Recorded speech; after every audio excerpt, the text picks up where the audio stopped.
प्यारे बच्चों, देखिए हमने आपको बेटा प्रश्नावली 6.1 कंप्लीट करा दी, इसका बेसिक कंप्लीट हो गया है।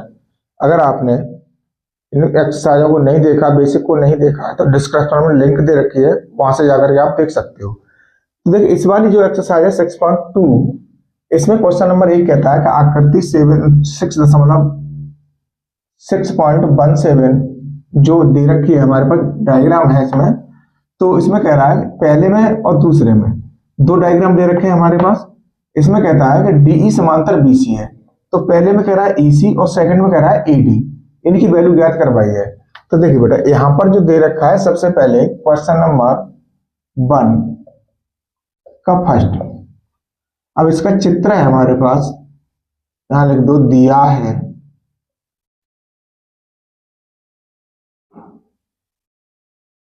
दिया है त्रिभुज एबीसी में डीई समांतर बीसी। बीसी ये चीज दे रखी है हमारे को। अब इसका चित्र क्या है हमारे पास,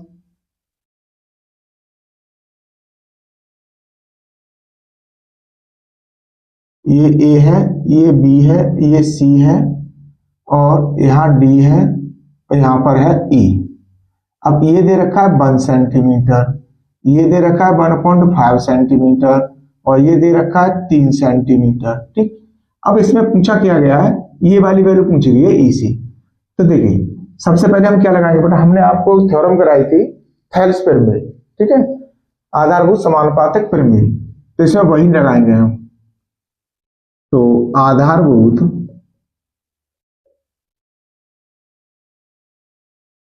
समानुपातिक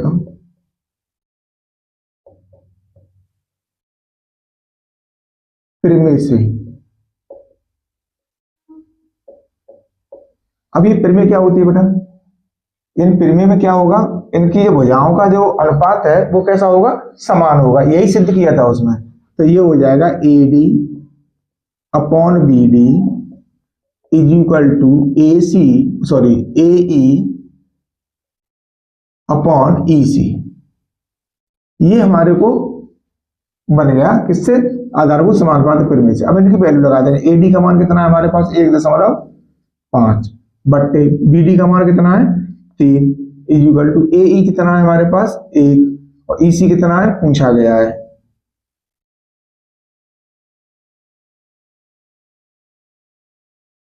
अब देखिए इसका क्रॉस मल्टीप्लाई गुणा कर देंगे, तो ये हो जाएगा 1.5 EC इज इक्वल टू 3 गुणा 1।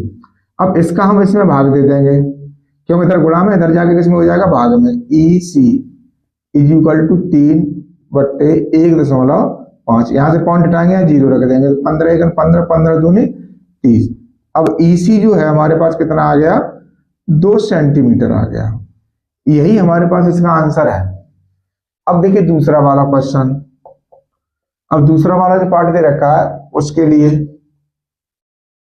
दिया है त्रिभुज ABC में DE समांतर BC। ये तो दोनों के लिए ही सेम है। तो अब इसका जो चित्र है, चित्र क्या है बेटा हमारे पास,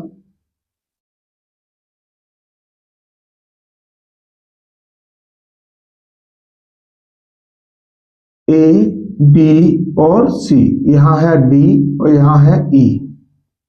अब इसमें वैल्यू क्या है, AD तो हमारे पास दिया नहीं है, क्यों पूछा है, ये 7.2 है सेंटीमीटर, और ये कितना है 5.4 सेंटीमीटर, और ये कितना है 1.8 सेंटीमीटर। ठीक, इसमें भी वही लगाएंगे,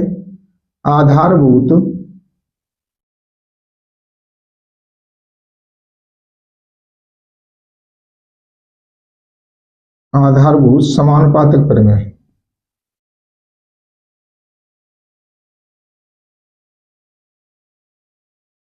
प्रमेय से अब देखिए इसमें वही होगा, AD upon BD is equal to AE upon EC। अब इसमें AD पूछा गया है हमारे को, BD कितना है 7.2 इज इक्वल टू 1.8 AE हो गया, और EC कितना है हमारे पास 5.4। तो देखिए यहां से पॉइंट हटा देंगे इनका, 18 18 किया 54, यानी कितना आ गया 1/3। तो देखिए ये हो गया AD upon 7.2 is equal to 1/3। Cross multiply गुणा करेंगे तो 3AD इज इक्वल टू 7.2। अब AD का मान निकालना है इसमें से, तो 7.2/3, 3 दूनी 6, दशमलव लगाएंगे, 3 चौके 12, यानी AD का मान कितना आ गया बेटा हमारे पास 2.4 सेंटीमीटर। ये था हमारे पास पहला वाला क्वेश्चन, ये बेटा हमारे आपको क्लियर करा दिया है। अब इसके बाद में आता है हमारे पास सेकंड क्वेश्चन। तो सेकंड क्वेश्चन में हमें ग्राफ डायग्राम बनाने पड़ेंगे, क्योंकि यहाँ वैल्यू दे रखी है, जो वैल्यू दे रखी है उसी के अनुसार चित्र बना करके फिर सॉल्व करेंगे इसके। बहुत सरल एक्सरसाइज है बेटा ये। अगर आपको समझ में बेसिक कॉन्सेप्ट आ गया है तो क्वेश्चन करने में आपको दिक्कत नहीं होगी। तो इसीलिए हम आपसे कह रहे हैं बेटा, अगर आपने बेसिक वाला वीडियो नहीं देखा है तो उसको जरूर देखिए, बेसिक वाला थ्योरम वाला। अब देखिए दूसरे में कहता है कि किसी त्रिभुज PQR की भुजाओं PQ और PR पर क्रमशः बिंदु E और F स्थित हैं। निम्नलिखित में से प्रत्येक स्थिति के लिए बताइए कि क्या EF समांतर QR है या नहीं है, ये पूछा गया है। तो देखिए क्वेश्चन नंबर 2 का फर्स्ट वाला है, दिया है। अब इसमें दे रखा है PE is equal to 3.9 centimetre, और दे रखा है EQ दे रखा है बेटा हमारे को 3 सेंटीमीटर, और PF जो दिया है वो कितना है हमारे पास 3.6 सेंटीमीटर, और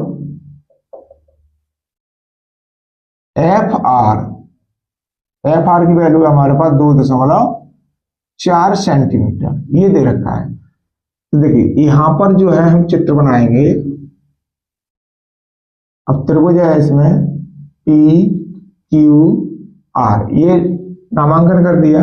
अब इसमें क्या कहा था इसने कि PQ और PR, अब PQ और PR पर कौन कौन से बिंदु दे रखे हैं, E और F। तो ये E यहां हो जाएगा और F हो जाएगा यहां पर। अब देखिए PE कितना दे रखा है हमारे को 3.9 सेंटीमीटर। EQ दे रखा है हमारे को 3 सेंटीमीटर, और PF दे रखा है हमारे को 3.6 सेंटीमीटर, और FR दे रखा है हमारे को 2.4 सेंटीमीटर। तो देखिए यहां पर क्या करेंगे हम, PE अपॉन EQ। अब इसने समांतर के लिए पूछा गया है, तो देखिए PE upon EQ is equal to PF upon FR, ये हो गया हमारे पास। अब PE का मान जो दे रखा है 3.9, और EQ का मान दे रखा है 3 इज इक्वल टू, अब PF दे रखा है 3.6 अपॉन FR दे रखा है हमारे को 2.4। अब देखिए 3 एकम 3, 3 तिया 9, ये हो गया हमारे पास।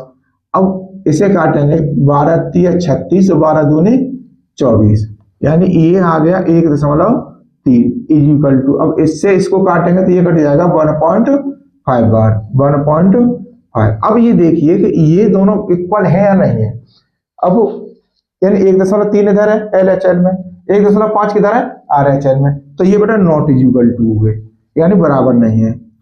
तो यहां लिखेंगे आधारभूत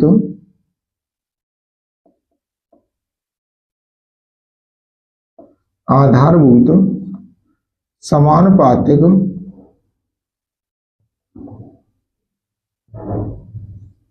परिमेय के विलोम से, जो हमने सेकंड वाली थ्योरम कराई थी वही थी हमारे पास आधारभूत समानुपातिक परिमेय का विलोम से। अब इसमें ई एफ दे रखा है, ई एफ किसके समांतर नहीं होगा, क्यू आर के। अगर ये इक्वल होती तो ये समांतर होता, अब ये इक्वल नहीं है तो ये समांतर नहीं होगा, इसलिए ई एफ और क्यू आर समांतर नहीं है। ये हो गया बेटा पहला वाला क्वेश्चन।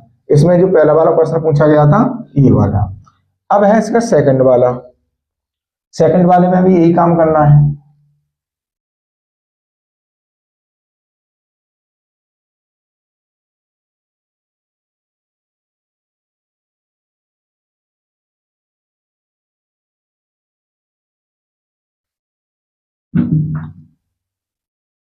अब सेकंड वाले में क्या क्या दे रखा है, पीई दे रखा है 4, तो देखो यहां लिख दो पीई 4 सेंटीमीटर, क्यूई क्यूई ये दे रखा है हमारे को 4.5 सेंटीमीटर, और पीएफ दे रखा है 8 सेंटीमीटर, और आरएफ दे रखा है 9 सेंटीमीटर। ये हमारे को वैल्यू दे रखे हैं। तो देखिए अब इसमें क्या करेंगे, जो दिया है बेटा हमने डायरेक्टली यहाँ इधर पर लिख दिया है। अब इसमें लगाएंगे PE upon E Q is equal to P F upon F R. अब इसमें हमें वैल्यू लगा देने, पी कितने आए हमारे पास 4 है, ये कितना है हमारे पास 4.5 है, इज इक्वल टू ये कितना है 8/9 हो जाएगा। तो देखिए बेटा ये जो हमारे पास वैल्यू कटी, इसका क्रॉस मल्टीप्लाई गुणा करना चाहे क्रॉस मल्टीप्लाई गुणा कर लो, 4 गुणा 9 क्रॉस मल्टीप्लाई गुणा करेंगे बराबर 4.5 गुणा 8, तो 9 चौके कितने हो गए 36 इज इक्वल टू 8 5 40 4 8 32 और 4 36, एक अंक का दशमलव हो गया, यानी 36 बराबर 36। अब देखिए ये दोनों वैल्यू बराबर आ गए यहाँ पर, यानी LHS इक्वल टू RHS हो गया। इसलिए आधार भूत समानुपातिक प्रमेय, समानुपातिक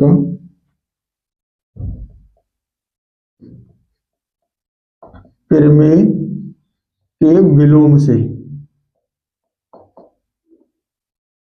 अब आधारभूत समानुपातिक प्रमेय इसके हम शॉर्ट में बोल देते हैं बेटा बीपीटी, ठीक है। अब देखिए इसमें क्या होगा, ई क्यू ई एफ समांतर क्यू आर, यही इसने सिद्ध कराया था हमारे को, तो ये सिद्ध हो गया इसमें तो है। अब देखिए तीसरा वाला क्वेश्चन और है इसमें, उसे भी देखते हैं।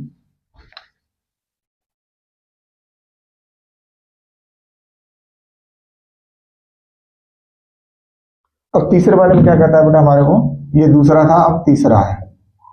अब इसमें कहता है पी क्यू बराबर 1.28 सेंटीमीटर, फिर दे रखा है पी आर दे रखा है 2.56 सेंटीमीटर, पीई दे रखा है हमारे को, पीई है हमारे पास 0.18 सेंटीमीटर, और तीसरा पॉइंट दे रखा है पीएफ है हमारे पास 0.36 सेंटीमीटर। तो देखिए इसका भी चित्र बना लेंगे हम, चित्र के माध्यम से समझेंगे। पी क्यू आर, ये ई है और ये एफ है। अब सबसे पहले पी क्यू दे रखा है, पी क्यू पूरा हमारे पास दे रखा है ये वाली वैल्यू 1.28, और पी आर दे रखा है हमारे को, ये वाली पूरी वैल्यू दे रखी है पी आर की 2.56 सेंटीमीटर, और दूसरी दे रखी है बेटा हमारे को पी एफ, ये वैल्यू है हमारे पास यहां से यहां तक की 0.36 सेंटीमीटर। एक वैल्यू और रहेगी बेटा इसमें पीई, ये वाली वैल्यू ये दे रखी है हमारे को 0.18 सेंटीमीटर। तो देखिए इसमें पीई अपन अब पूरी वैल्यू दे रखी है तो पूरी का लगा देंगे हम अनुपात इसमें, P Q is equal to ये हो जाएगा पी एफ अपॉन ये हो जाएगा पी आर। जैसे हमने वैल्यू दे रखी थी उसी प्रकार से हमने आधारभूत समानुपातिक परिमेय का फॉर्मूला लिख दिए। अब देखिए इसमें कितना दे रखा है 1.18 बट्टे 1.28 इज इक्वल टू 0.36 बट्टे 2.56। अब देखिए बेटा इसमें दशमलव के बाद 2 अंक है, इसमें 2 अंक है, इसमें 2 अंक है, इसमें 2 अंक है, तो यहां से पॉइंट हटा देंगे इनके, सभी के पॉइंट हटा दिए हमने। अब 18 एकम 18 18 दूनी 36, ये कट गया हमारे पास। अब देखो 128 एकम 128 128 दूनी 256। क्यों ऐसा क्यों किया बेटा हमने?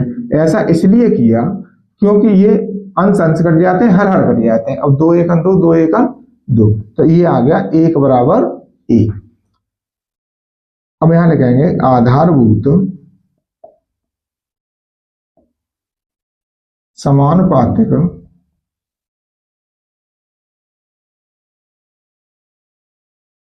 परिमेय के विलोम से। अब ये क्या हो जाएगा हमारे पास ई एफ समांतर क्यू आर। जब यहां दोनों वैल्यू बराबर आ गई तो ये क्या होगा समांतर होगा। तो ये था बेटा हमारे पास क्वेश्चन नंबर, दूसरे के 3 पार्ट थे, वो तीनों पार्ट हमने क्लियर कर लिए। अब देखिए क्वेश्चन नंबर आता है हमारे पास 3।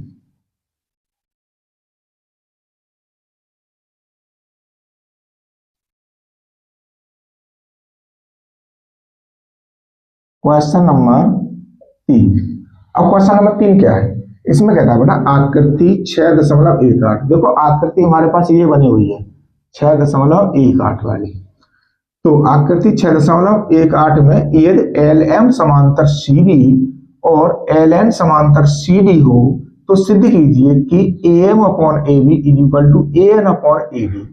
तो देखिए यहां पर दे रखा है बेटा हमारे को चित्र में,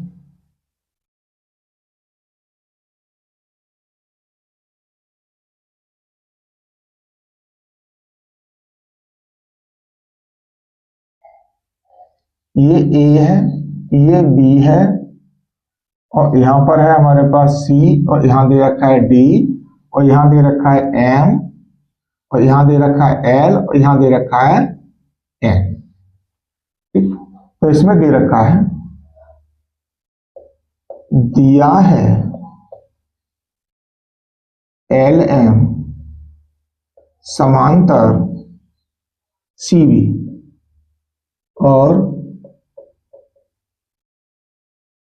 एल एन समांतर सी डी, ये हमको दे रखा है। तो सिद्ध करना है, तो सिद्ध करना है कि A M upon A B is equal to A N upon A D, ये हमको सिद्ध करके देना है इसमें। अब देखो सबसे पहले हम क्या लेंगे बेटा इसमें लेंगे त्रिभुज ए बी सी, त्रिभुज ए बी सी में ए बी सी लिया। अब देखो दिया क्या है इसमें हमें, दिया है एम एल, दिया है एम एल समांतर सी बी, ये हमको दे रखा था। तो यहां लगाएंगे आधारभूत समानुपातिक परिमेय, आधारभूत समानुपातिक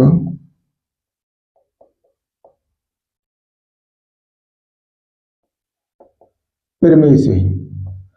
अब ये क्या होता है बेटा, हमारे यहां से उल्टा लेके चलेंगे बेटा, B M upon A M, B M upon A M is equal to C L upon A L, C L upon A L, समीकरण नंबर डाल देंगे ए।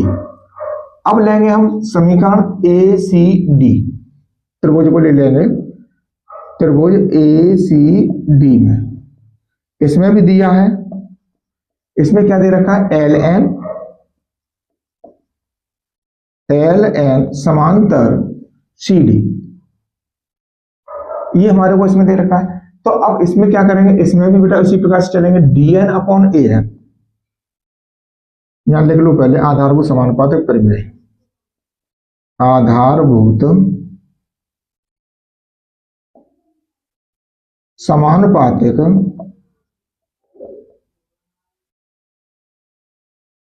प्रमेय से। अब देखिए आधारभूत समानुपातिक प्रमेय हमने आपको समझा दिया है बेटा कि थेल्स प्रमेय है, ठीक है। अब देखिए इसमें क्या होगा, इसमें भी उल्टा ही लेंगे, D N upon A N, D N upon A N is equal to C L upon A N, ये हो गया समीकरण नंबर 2। अब आपको देखने से पता चल रहा होगा बेटा, जब आर एच एल यानी आर एच एल जो वैल्यू है C L upon A L और C L upon A L दोनों ये एक ही हैं, तो इधर वाले पक्ष भी यानी एल एच एस जो पक्ष है हमारे पास, वो भी हमारे पास क्या होगा, इक्वल होगा। जब आर एच एस बराबर है तो एल एच एस बराबर होगा। तो यहां लिखेंगे समीकरण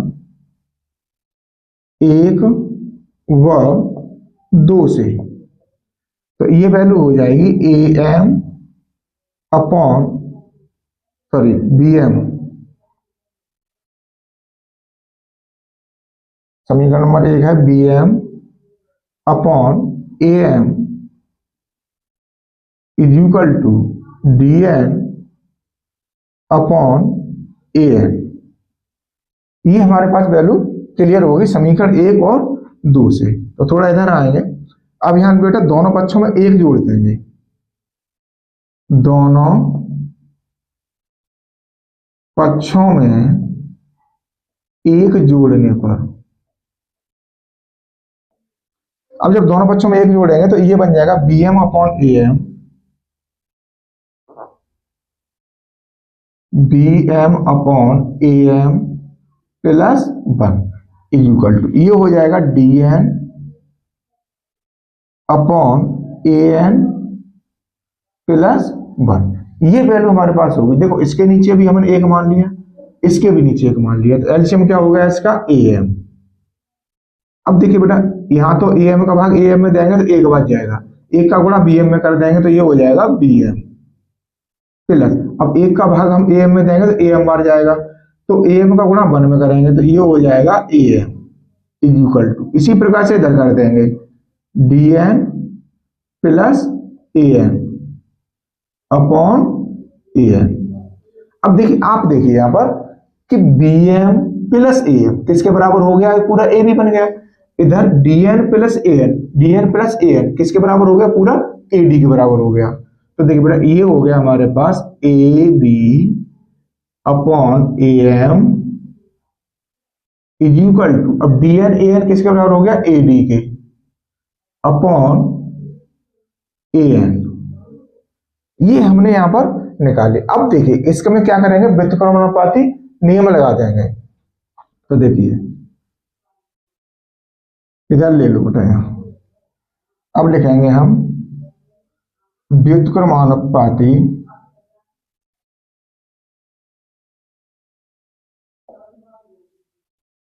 नियम से। अब इसमें व्युत्क्रमानुपाती नियम लगाएंगे तो ये संख्या कैसी हो जाएगी, उल्टी हो जाएगी, A M upon A B is equal to A N upon A D. तो बेटा यही हमारे को इसने क्या किया था, सिद्ध कराया था, A M upon A B और A N upon A D, यही सिद्ध करना था, यही सिद्ध करना था। या तो इति सिद्धम लिख दो या यही सिद्ध में करना था, इंग्लिश में लिखना चाहो तो हेंस प्रूव्ड लिख दो। अब देखिए बेटा, ये था क्वेश्चन नंबर हमारे पास 3। अब आता है क्वेश्चन नंबर हमारे पास 4। तो देखिए बेटा, कितने आसानी से ये क्वेश्चन सॉल्व हो रहे हैं। आप लोग समझते हो कि कितनी टफ एक्सरसाइज है। ऐसा तो कुछ है नहीं बेटा इसमें। आपको अगर नियम पता है तो सभी क्वेश्चन बड़े आसानी से सॉल्व हो जाएंगे।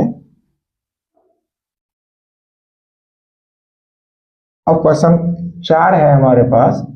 इसमें कह रहा है कि आकृति 6.19। तो देखिए आकृति 6.19 में क्या कह रहा है कि डीई समांतर एसी, ये वाली है हमारे पास 6.19 वाली। तो डीई समांतर एसी और डीएफ समांतर एई है, तो सिद्ध कीजिए कि B F upon F E और बीई इक्वल टू ईसी। तो देखिए बेटा, यहां पर जो दे रखा है क्वेश्चन नंबर 4 में, इसका जो चित्र दे रखा है, चित्र बना लेते हैं थोड़ा।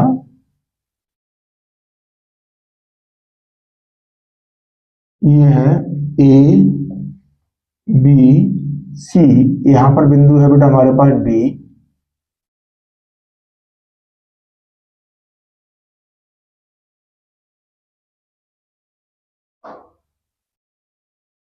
यहां पर है हमारे पास एफ और यहां है ई, ये दे रखा है। तो देखो अब यहां लिखेंगे दिया है इसमें डीई समांतर एसी, दिया है डीई समांतर एसी और डी एफ डीएफ समांतर, दूसरा दे रखा है बेटा हमारे पास डीएफ समांतर एई। तो सिद्ध करना है, सिद्ध करना है।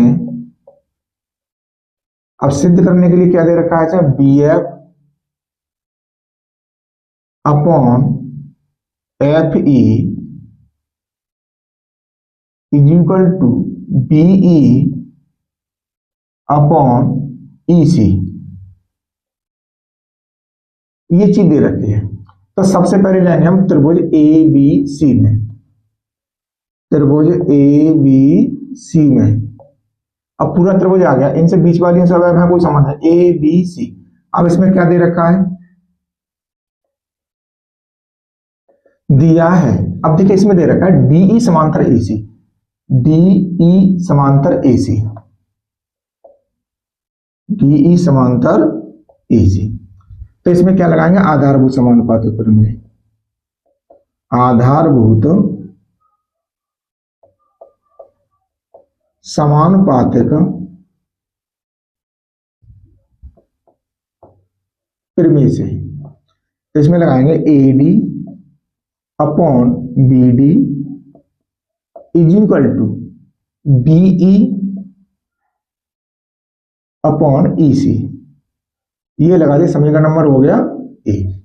अब देखिए हम लेंगे त्रिभुज ए बी ई, इसको हटा देंगे, यहां तक लेंगे हम ई तक, त्रिभुज ए बी ई में।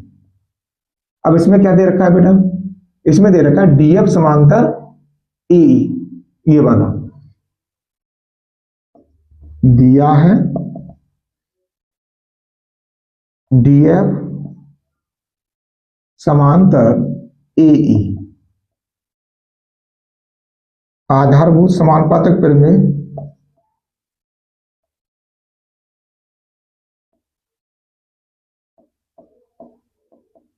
समानुपातिक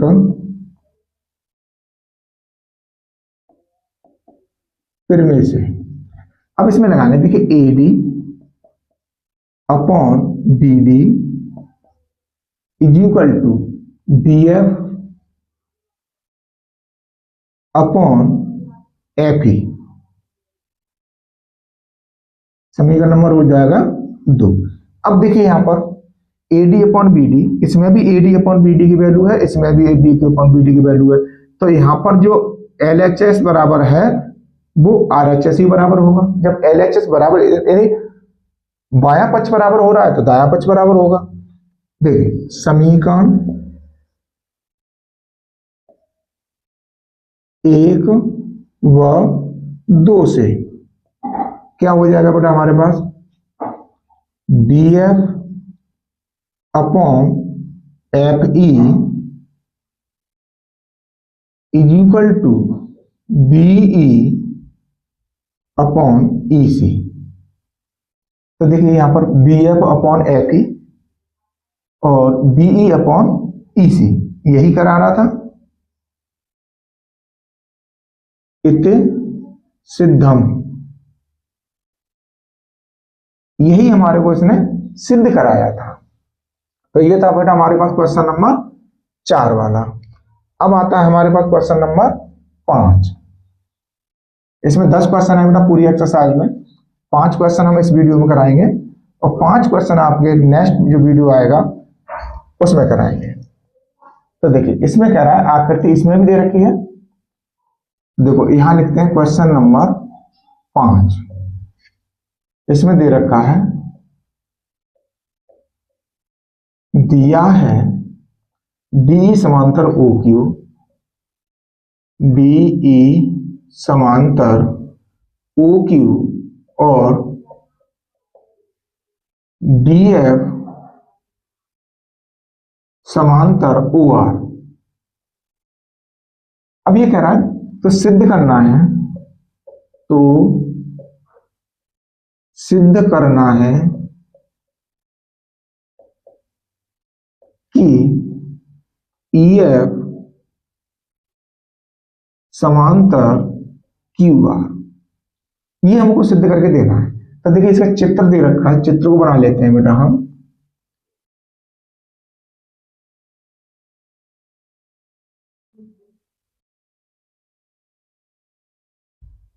ये O है, ये ABC, अब यहां पर हमारे पास दे रखा है E और F, यहां पर दे रखा है D, ठीक है। अब ये हमारे पास चित्र दे रखा था, ये बेटा PQ है, ABC नहीं है, PQR। अब देखिए सबसे पहले हम क्या लेंगे इसमें चित्र से, त्रिभुज POQ में, तो देखो त्रिभुज POQ में, अब त्रिभुज POQ में लेंगे। अब इसमें क्या दे रखा है हमारे को, DE समांतर OR, DE समांतर OR, यानी ये वाली भुजा और ये वाली भुजा कैसी है एक दूसरे के समांतर। तो यहां लिखेंगे दिया है DE समांतर OR। जब ये समांतर दे रखे हैं तो क्या करना है हमें, आधारभूत समानुपातिक प्रमेय लगाएंगे। आधारभूत समानुपातिक प्रमेय से, तो देखो ये हो जाएगा PE upon EQ is equal to, ये हो जाएगा PD अपॉन DO, समीकरण नंबर डाल देंगे 1। ये POQ से हो गया। अब लेंगे हम POR, त्रिभुज POR में, अब इसमें क्या दे रखा है, दिया है, अब देखिए इसमें दे रखा है बेटा DF समांतर OR, यानी DF समांतर OR, DF समांतर OR, ये हमारे को वैल्यू दे रखे हैं। इसलिए यहां आधारभूत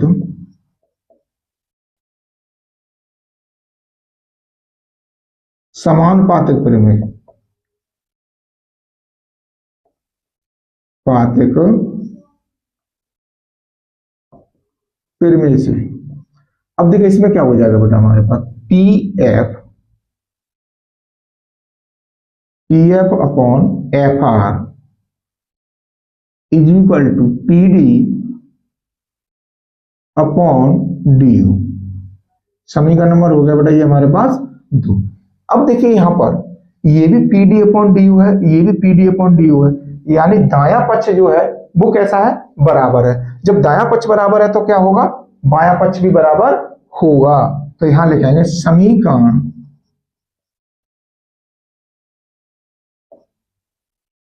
समीकरण 1 व 2 से, जब समीकरण 1 व 2 लेंगे तो क्या हो जाएगा हमारे पास, PE upon E Q, PE upon E Q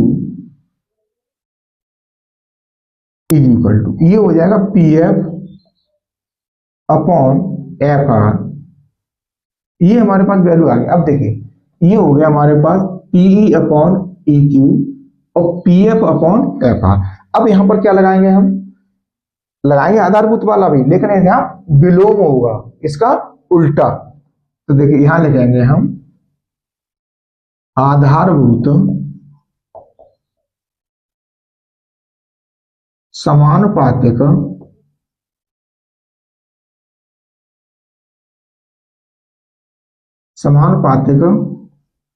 प्रमेय के विलोम से। अब आधारभूत समानुपातिक प्रमेय के विलोम करेंगे तो क्या हो जाएगा, जब ये हमारे पास दे रखा है तो क्या हो जाएगा, ई एफ समांतर क्यू आर, यही तो हमारे को सिद्ध करा रहा था यहाँ पर, ई एफ समांतर क्यू आर। तो देखिए ई एफ समांतर क्यू आर, ये हमारे को सिद्ध कराया था, तो ये हमारे पास सिद्ध हो गया, आ गया इत सिद्धम।